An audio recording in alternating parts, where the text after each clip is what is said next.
But, so the Giants win yesterday, man. So you wake up and you read the stories, you watch the game, and it's all about how, Daniel Jones could beat the Washington football team, but he can't beat anybody else. Right.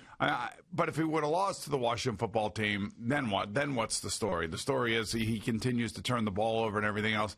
And there was a point in the game yesterday where, they just couldn't get anything done offensively late in the game to put the game away. And it was the defense that had to come up with all the turnovers. And I'll say, Jabril Peppers, you can say whatever you want about this guy. He shows up in every game. I mean, in some way, shape, or fashion, he is like in the middle of everything. Most of it is good. I would say 90% of it is good. 10% of it, there may be a pass interference call, or he may get beat on a double move or something like that. But that's probably life of a defensive back. And you got to have a short memory, much like a closer in baseball. But, man, he was all over the place yesterday. I mean, he was omnipresent, and unfortunately he was the one that broke the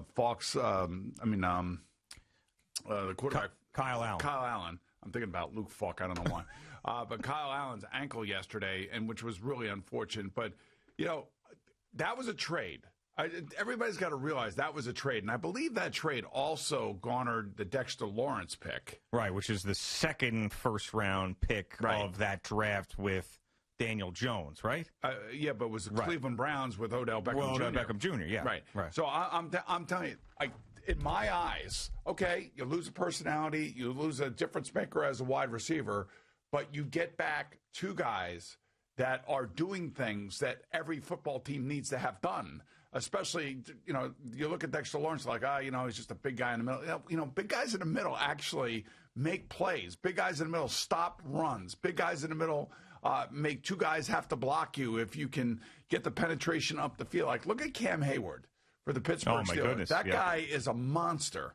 And, everybody talks about Aaron Donald, and they should because he's a great player. But the way that Cam Hayward plays for the Pittsburgh Steelers is the way that you want your defensive line to look, especially when they're inside. And and I would say that the Giants' defensive line is a damn good defensive line. They get pressure, they get after the opposing quarterback.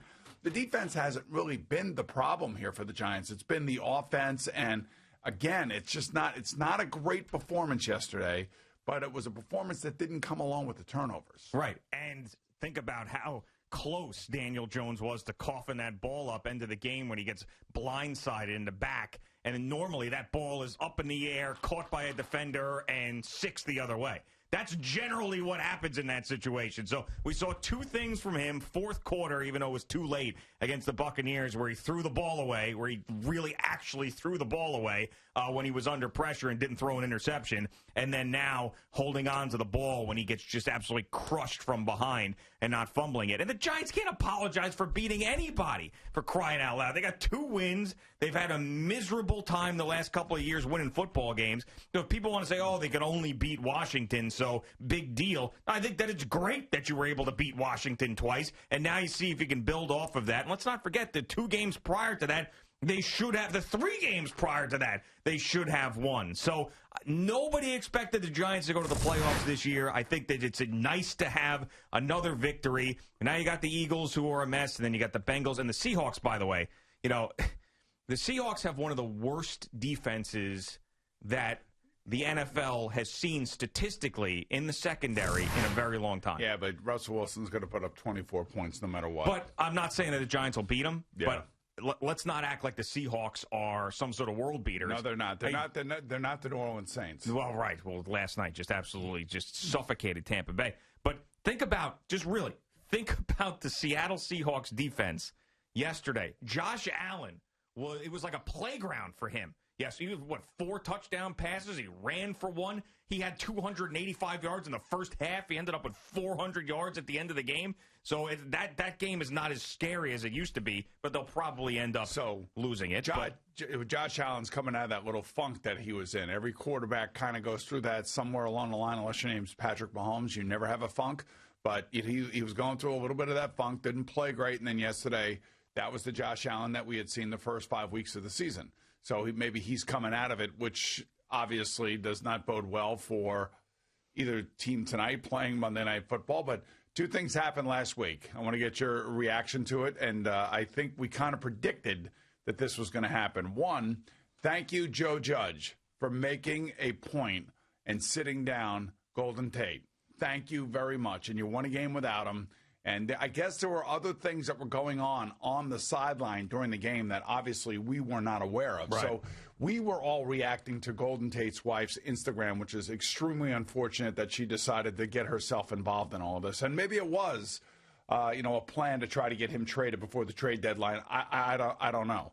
But there were other things that were going on during the game that had come to light to the head coach during the week, and he did exactly what he should have done. Guess what? You're going to the practice squad. Well, you're gonna be on the practice team. You're gonna be putting a red jersey on, and you're not playing this week. Hallelujah, hallelujah to Joe Judge for doing the right thing and making a statement. And he should have made a statement because you only have one win. You're trying to change the culture of a football team, and you're trying to get everybody to play unselfishly and to play for each other. So he did what he should have done. And not only that, how about he had him play Terry McLaurin on the scout team this week in practice to really, really show him, forget about all this nonsense. I'm not putting up with it. Maybe Pat Shurmur put up with it. I'm not putting up with it. I'm really going to teach you a lesson. I thought it was handled beautifully, and they didn't end up cutting him, which I thought that they may, and they still might. I don't know. But I thought that was handled really well, and that also lets you know that the head coach is the guy who's running stuff there. And 100%. And that's important. I told you they were going to deactivate him. I felt like last week that this is a perfect, I don't even say a teachable moment, but it's a perfect moment for the coach to draw a line in the sand and say, you know what? No, this is not happening around here. I took over. This is what we're doing. And if you're not on board, then you're not playing. So hallelujah to Joe Judge for that one. The other one was what happened with the Mets. Oh, yeah, everybody cleaned out, wiped out. And that's exactly the ruthlessness that you need. More importantly for us is that as Met fans, Sandy Alderson has probably been working for about 6 weeks now. Yeah. Probably understands exactly what needed to be done. It was just a matter of time before this sale went official, which was Friday, like I told you it was going to be. Mm-hmm. And then immediately everybody's got their walking papers. And those guys were all landing on their feet. They're all smart guys. They all know baseball. They all know things. But if you're going to run the team the way that Steve Cohen wants the team to be run, you got to allow Sandy Alderson to go in there and put his front office together. Keep the guys that he wants, add the guys that he wants. And now you have to try to, and this is why, last week I was saying, you have to try to mimic the Dodgers. Because this is not about short-term success. This is not about getting to the playoffs next year or the year after. I'd like that. Hopefully that will happen. But what it is about, it's about sustainable long-term success. We want to have a quality team. Like the Yankees have long-term sustainable success. Yep. We want to be like, dare I say it, that team in the Bronx or that team out in L.A., where every year they have a chance when the year starts. And they do have the resources to enhance the team prior to the trade deadline. Sure. And listen, Brody needed to go. I'm a little bit sad that he is gone just because of his personality and all the things that we made fun of. But, of course, he needed to go. He came in here. He said a bunch of crazy stuff. He's going to win a championship every year, flew it to the top, all the things that we made fun of. And he took his shot with some crazy deals, and now he's gone. I mean, it was like a blink of an eye. That we were sitting here saying, they're going to hire who? They're going to hire an agent? What the hell's going on here? He's going to trade for Robinson Cano. He's giving up prospects. This is insane. And now all of a sudden that era is over. Done with. Brody Van Wagenen, just a blip on the radar for the Mets in their history as a general manager. And they got to get going now, though. I know Sandy's there, but, stuff is happening. Lindor's out there getting dangled. Free agency is not that far away. Things are happening where you need to make sure you got the right team in place because I don't want something to be that the Mets were interested in doing, but they don't have a front office together, and then Lindor gets traded somewhere else. I guarantee you Sandy's all over it. Don't worry about it. He knows exactly what's going on. The other thing that's going on in the business side of all of professional sports, as I told you, the NFL salary cap is going to go down to $175 million next year. Now, there are bonus ways that you can finagle around some of these things, but the players are going to be shocked. And Major League Baseball players, I also think, are going to be shocked because of the loss of revenue because of what happened in COVID-19. So I don't necessarily know that there's going to be a lot of people jumping right in. I also think that there's probably going to be a number of players available that we're not even thinking about right now that if you want to make a trade, you just might be able to make a trade just because the team that's trading wants to get rid of that salary.